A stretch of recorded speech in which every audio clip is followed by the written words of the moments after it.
আমরা জানি কি জোর যত সংখ্যা আছে সব সংখ্যা কি হয় 2 দ্বারা ভাগ হয়। তাহলে আমরা এখান থেকে দেখি 2 দ্বারা 10কে যদি ভাগ করি তাহলে এখানে থাকে কত 10।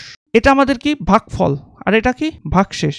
যে সংখ্যাগুলো 2 দ্বারা ভাগ করলে ভাগফল 0 আসবে সেই সংখ্যাটাই হচ্ছে কি জোড় সংখ্যা 15। এটাকে যদি আমরা 2 দ্বারা ভাগ করি তাহলে দেখি কি ভাগশেষ কত থাকে 1 থাকে, অর্থাৎ বিজোড় সংখ্যাগুলো 2 দ্বারা ভাগ করলে 1 থাকবে, আর জোড় সংখ্যাগুলো যদি 2 দ্বারা ভাগ করি তাহলে কত থাকে 0 থাকে।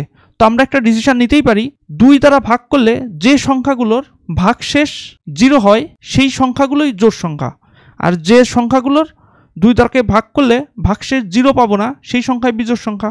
তাহলে আমরা একটা সংখ্যা এখান থেকে প্রথমত সেভ করি, ইন্ট নাম্বার 1 16। এই 16 সংখ্যাটা নাম্বার 1 এর মধ্যে এই 16টাকে অ্যাসাইন করে দেই। এই 16 সংখ্যাটা জোড় না বিজোড়? তাহলে কন্ডিশন দিয়ে ইফ নাম্বার 1 ভাগশেষ 2 ইকুয়াল 0 কিনা।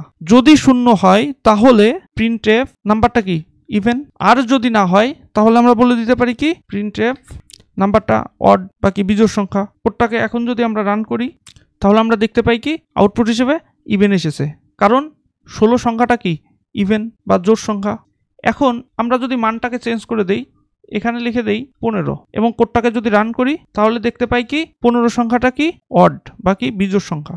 এখন যদি চাই আমরা বারবার এই নাম্বারটা নিজেরা ডিফাইন করে দিব না, কেউ একজন ইনপুট দিবে তার ইচ্ছা মতো। তাহলে আমরা করব কি আমরা একটা প্রথমে ভেরিয়েবল ডিক্লেয়ার করব, ভেরিয়েবলকে ডিক্লেয়ার করলাম নাম্বার নামে এবং ইউজারের কাছ থেকে আনার জন্য স্ক্যানের ফাংশনকে কল করব।